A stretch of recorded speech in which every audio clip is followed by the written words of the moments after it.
hello কি কি পলাই আছে নেকি তাক উঠাই লৈ আন আৰু পিহি থাক আমি গৈ আছো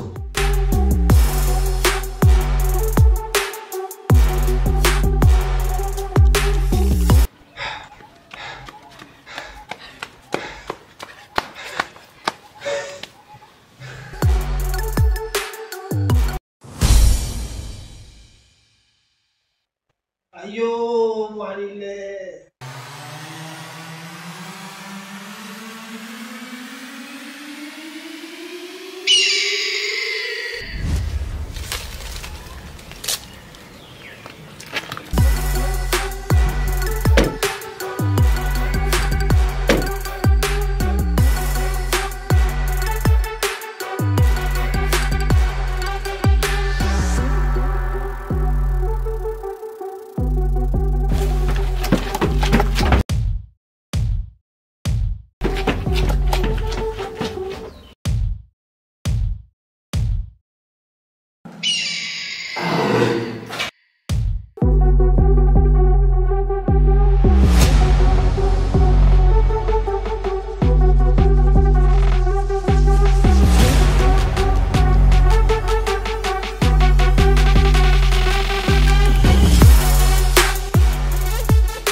আজি 15 বছৰ দিন ধৰি মই মোৰ শত্ৰুক বিচাৰি আছো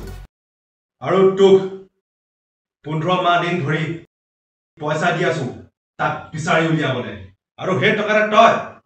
ছোৱালীৰ লগত হোটেলত গৈ ফুৰ্তি কৰি আছ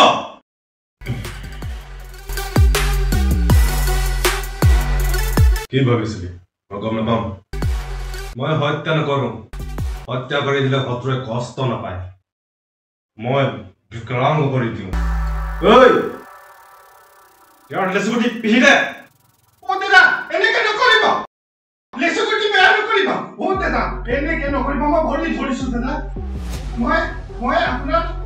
কথা স্বীকাৰ কৰিছো কি মই পইচা খালো কিন্তু মই কাম কৰিলো মই খবৰ আনিলো কি খবৰ আনিলি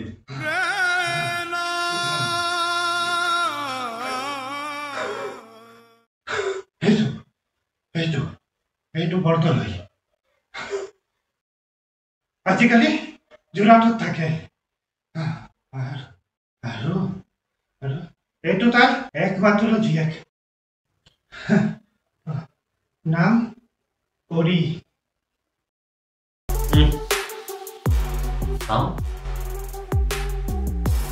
ঐ তই যা সিহঁতৰ ঘৰত 24 ঘণ্টা চকু ৰাখ কি গৈ আছা ফটো গিটা মোৰ মোবাইলত সেন্ড কৰি আছো প্ৰেম হৈ গ'ল নেকি তেনেকৈ লাগি থাকা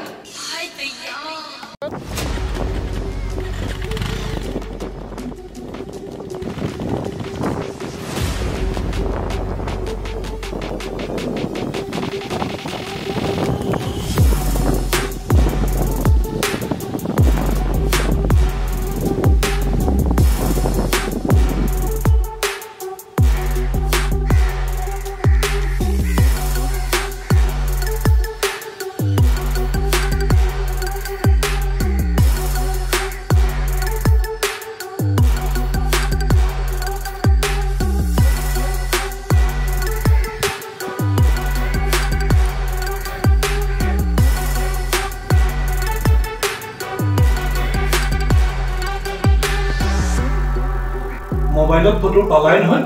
কিডনেপ কৰিব লাগিব কাক পৰি এই কাগজখন লোৱা ইয়াতে ফুল প্লেনিং কৰি থোৱা আছে আজি সন্ধিয়াৰ পৰা তাহাঁতক ফলো কৰিবলৈ ষ্টাৰ্ট কৰিম পৰি আৰু ঋষিক পৰিৰ বয়ফ্ৰেণ্ড থকা অৱস্থাত কিডনেপ কৰিব লাগিব যদি কিবা হি ওভাৰটেক কৰে তেনেহ'লে হাত আৰু ভৰিত গুলিয়াই দিব বাকীখিনি মই চাই লম তুমি চিন্তা কৰিব নালাগে হৈ যাব ছাৰ আপুনি টেনশ্যন নল'ব ঠিক আছে এইটো লোৱা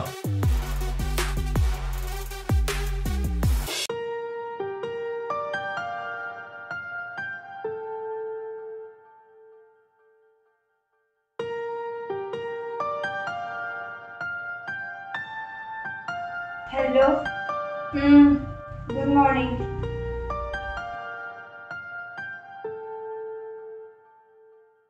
3টা বজাত ফ্ৰী হৈ যাম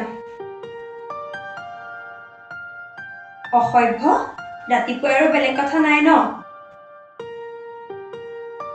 কালি য'ত গৈছিলো তাতে লগ কৰিম দিয়া মা ঘৰত নাই মামাহঁতৰ ঘৰলৈ গৈছে এই আইতা অলপ অসুস্থ আছে এই মই এতিয়া ফ্ৰেছ হ'বলৈ যাম প্লিজ ৰাখো দে বাই লাভ ইউ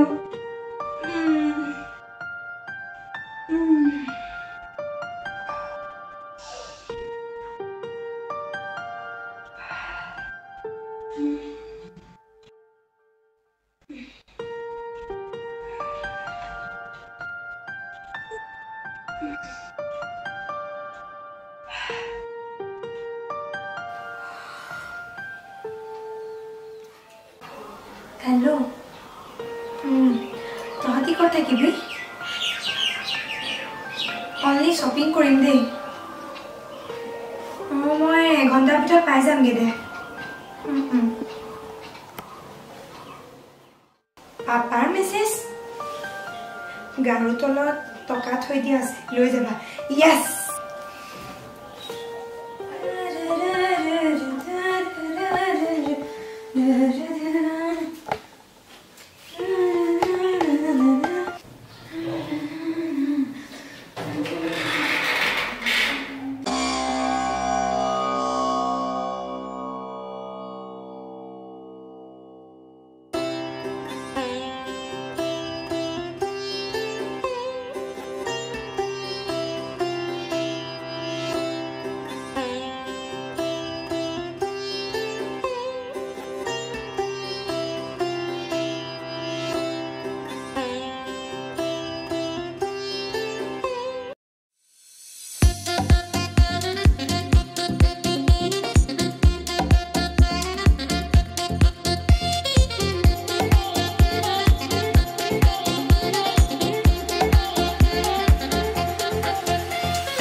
मेघा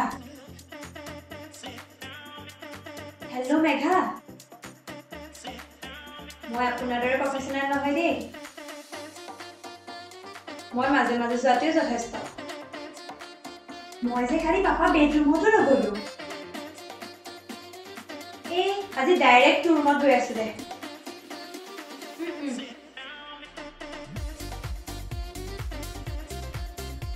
ও মাক মেছেজটা কৰিল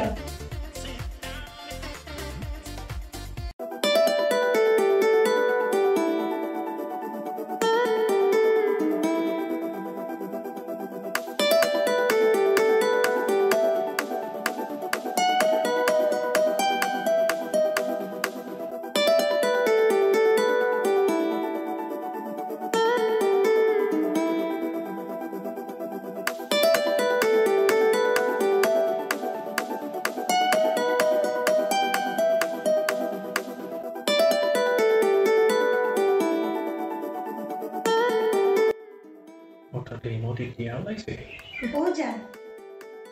केलेनो इमान बेया पाय आसा काली कथाटो कारणे इमान बेया पाब लागे ने तुमी तो जानाय मो पापा केनेकुआ कथा बातु आहा যদি তুমি কথাই নাপাতা মই যাওঁগে তেতিয়াহ'লে কথা পাতি জানো কিবা লাভ আছে সদায়চোন একেবোৰ কথাই বাই বাই কেতিয়াবা যেন মোৰ এনেকুৱা লাগে তুমি মোৰ গাৰ্লফ্ৰেণ্ডেই নহয় হ'ব বোলা মোৰ চকুলে চাই কোৱাচোন মোৰ ভাল পোৱাত কি বিশ্বাস নাই নে ভাল পোৱাত মোৰ বিশ্বাস আছে কিন্তু কি জানা কেতিয়াবা মোৰ মনে মৰমো বিচাৰে আৰু যিখিনি তুমি একেবাৰে মূল্যহীন কৰি দিয়া ইমোশনাল কথা পাতি মানে মোক মুহিব বিচাৰিছা ইমান কষ্ট কৰিব নালাগে দিয়া মৰমৰ বাবে নিবিচাৰাকৈ যেতিয়া মৰম দিয়া হয় সেই মৰমৰহে মূল্য অধিক বিচাৰি লোৱা মৰমৰ মূল্য নাথাকে বুজিলা মনে মনে যে দিনে ৰাতি গোটেই তোমাৰ কথাকে ভাবি থাকো সেইবোৰ কি মৰম নহয় নেকি সেইটো বুজি পালে চাগে মোক কেতিয়াও খং নকৰা সৰি মাই ডাৰ্লিং ইটছ অকে এতিয়া তুমি মোক কেইটামান পিক তোলা মই ফেচবুকত আপলোড কৰিব লাগে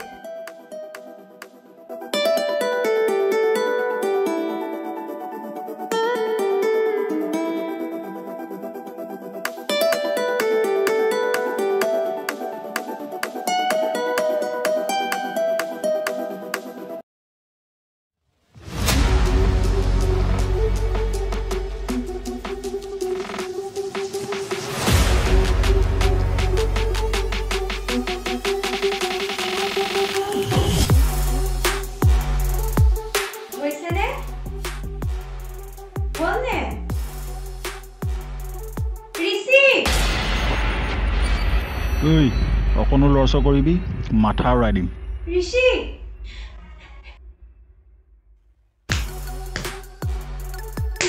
প্লিজ নামাৰিব প্লিজ এৰি দিয়ক প্লিজ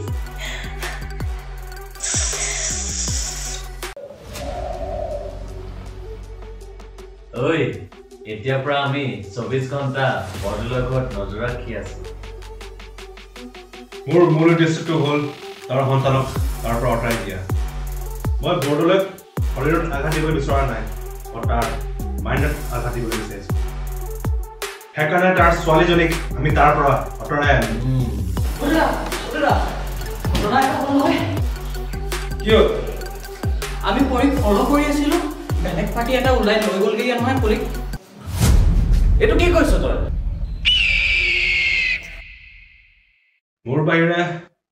বৰদলৈ আৰু শত্ৰু কোন হ'ব পাৰে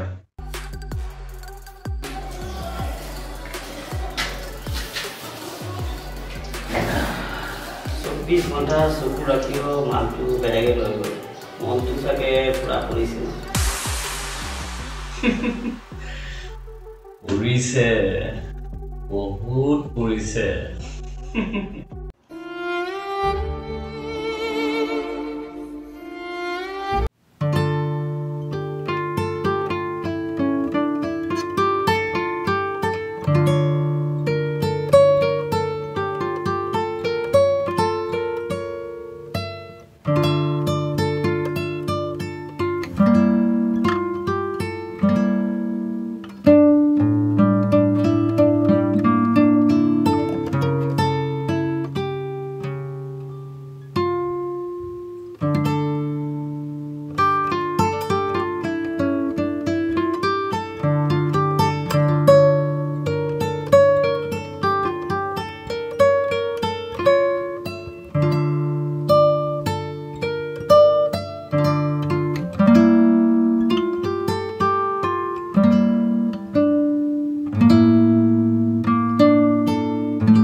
ঠিক আছে দি আছো ঠিক আছে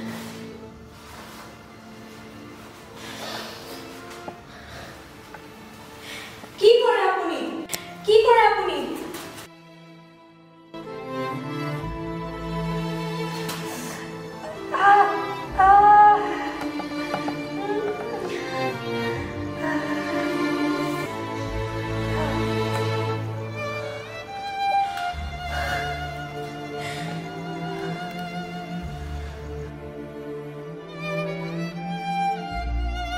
हेलो मिस परी তোমাক জনাই দিও যে তোমাৰ দেউতাই আমাক 2 লাখ টকা দিব লাগে সেই টকা পাই যোৱাৰ পিছতে আমি তোমাক এৰি দিম তুমি এতিয়া মনে মনে বহি থাকা অলপ পিছতেই তোমাৰ দেউতাই কন্টাক্ট কৰিব প্লিজ এৰি দিও প্লিজ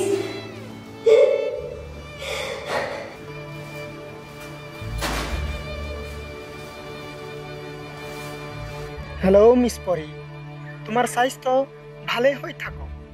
हे कारणे एटा एंटीबायोटिक इंजेक्शन दिया हो किंतु आमार उसरत बेलेग इंजेक्शनो आछे जदि सहयोग करा हाथ भरिर परा रसी खुली दिया हबो are you agree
What I make pencil खुशी दियो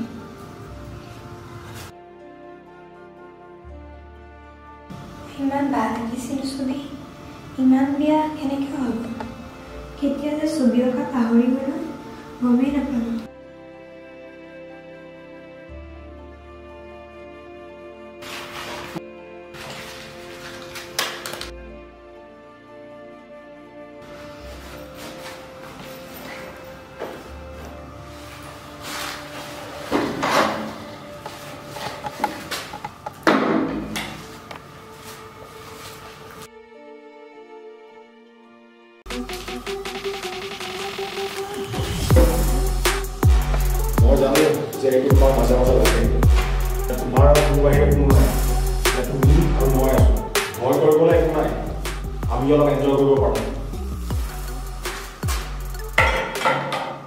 তুমি তো এনেকুৱা ভালকে জানা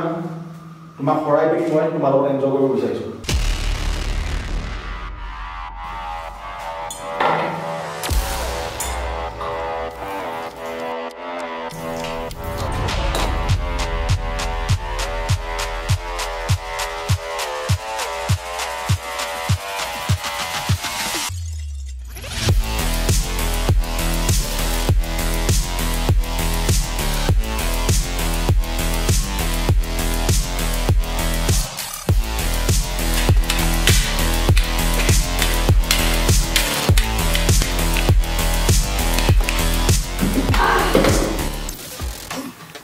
বাপেৰেতো কিমান ফাইট ঠিক আছিলে নেকি হা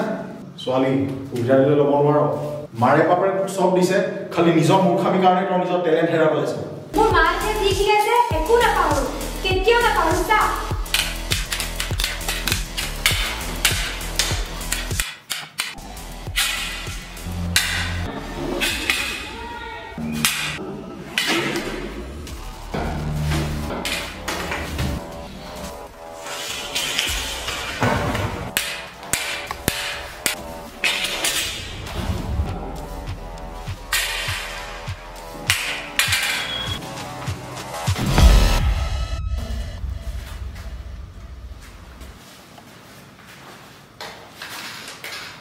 যাৰ লগত কথা পাতিব লাগে পাতা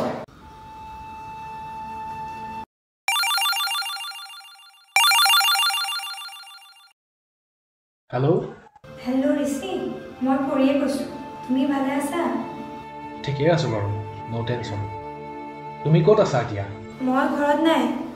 দেউতাৰ লগত অলপ ওলাই আহিছোঁ দেউতাৰ অলপ বিজনেছ প্ৰব্লেম হৈছে দুদিন পাছত ঘূৰিম সেই মানুহজন কোন আছিল বাৰু মই নাজানো চেঞ্চ ঘূৰাই পোৱা দুজন মানুহ মোৰ ওচৰত আছিলে ঘৰত আহি থৈ গ'লি কিন্তু তুমি ক'ত গুচি গ'লা তাৰ পাছত সি তোমাক লৈ গ'ল নে তুমি তাৰ লগত নিজেই গুচি গ'লা তুমি মোক সন্দেহ কৰিছা সি মোৰ ফালে আক্ৰমণ কৰিবলৈ আহিছিল মই ভয়তে পলাবলৈ চেষ্টা কৰিলোঁ তাতে মোবাইলো হেৰালে দূৰৰ পৰা দেখিলোঁ তোমাৰ ওচৰত দুজনমান মানুহ আহি পালে মই ঘৰত আহি পোৱাৰ লগে লগে দেউতাই এটা ইমাৰ্জেঞ্চি কাম আছে বুলি কৈ মোক লগত লৈ আনিলে চুপ থাকা তোমাৰ দেউতাক আজি মই নিজে ফ'ল' কৰি আহিছোঁ এবাৰ বেংকত এবাৰ তোমালোকৰ ঘৰতে ৰৈ আছে তোমাক দেখা পাম বুলি তোমালোকৰ ঘৰৰ ওচৰত বহুত দেৰি হ'ল কিন্তু তুমি নাই কোৱা না তুমি ক'ত আছা ঘৰত নে বেলেগত সঁচা কথা কোৱাচোন তুমি কাৰ লগত আছা দেউতাই মোক মামাহঁতৰ ঘৰত থৈ গ'লি কাকো মোৰ লগত কথা পাতিবলৈ দিয়া নাই দুদিন পিছত দেউতা আকৌ আহিব আমাৰ কথা চাগে গম পালে বুজিলোঁ বিয়া ঠিক কৰিবা চাগে মই একো বুজি নাই পোৱা এতিয়া মই আকৌ তোমাৰ লগত কথা পাতিব বিচাৰিছোঁ বহুত মিছ কৰিছোঁ তোমাক এবছৰ ধৰিতো আমি কথাই পাতি আছোঁ কোনো এনজয়ে কৰা নাই আৰু মই কনফাৰ্ম যে এটেক কৰা মানুহজন তোমাৰ দেউতাৰ ভাগৰে আৰু তুমি যদি মোৰ লগত ক্ল'জ ৰিলেশ্যন থাকিলাহেঁতেন তেতিয়া আমাক কোনেও এটেক কৰিব নোৱাৰিলেহেঁতেন কথা কৈ আছা আমি লভাৰ হ'ম তাৰ অৰ্থ আমি ক্ল'জে হ'লো ন অকল লভ দি কাম নহয় পৰি মাজে মাজে লিভিং ৰিলেশ্যনো হ'ব লাগে আৰু তুমি যদি আমাৰ ঘৰত 2 এদিন থাকি গ'লাহেঁতেন তেতিয়াতো চবেই গম পালেহেঁতেন আমাৰ কথা আমাৰ ভাল পোৱা কথা তুমিতো মোক টাচ কৰিবলৈও নিদিলা ষ্টপ ঋষি বুজি পাই গ'লো তোমাক মানে মোক সস্তীয়া ছোৱালী কৰিব বিচাৰিছিলা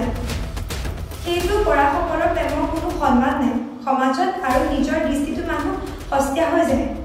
আৰু মই মোৰ ভাল পোৱা মূল্যৱান কৰিব বিচাৰোঁ এজনী ছোৱালী কামনা বহনা ল'ৰাৰ সমানেই থাকে কিন্তু সেইটো ধুনীয়াকৈ সজাই এটা কাহিনীৰ দৰে বহুত স্মৃতিৰ লগত জড়িত কৰিছে সংগম বিচাৰে সেই স্মৃতিৰ সহায়েৰে পিছৰ জীৱন যাপনত সহায় হয় তুমি এইবোৰ বুজি পোৱা কথা নহয় ফোন থোৱা গুড বাই তোমাৰ ঘৰ যোৱা টাইম হ'ল যেটাই কথা থাকিব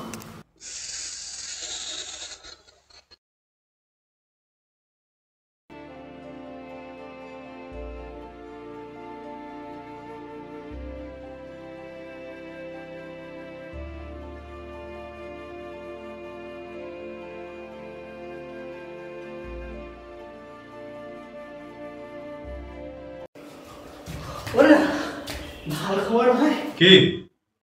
পুৰি ঘূৰি আহি গ'ল নহয় ঘূৰি আহিলে ঐ এদিনৰ কাৰণে ছোৱালী এজনী কোনে কিডনেপ কৰে কথাটো তই ঠিকে কৈছ মই কি কৈছোঁ দাদা আপোনালোকে তাইৰ লগত ফ্ৰেণ্ডশ্বিপ কৰি লওক নেকি তাৰপিছত যি কৰা কৰি ল'ব আৰু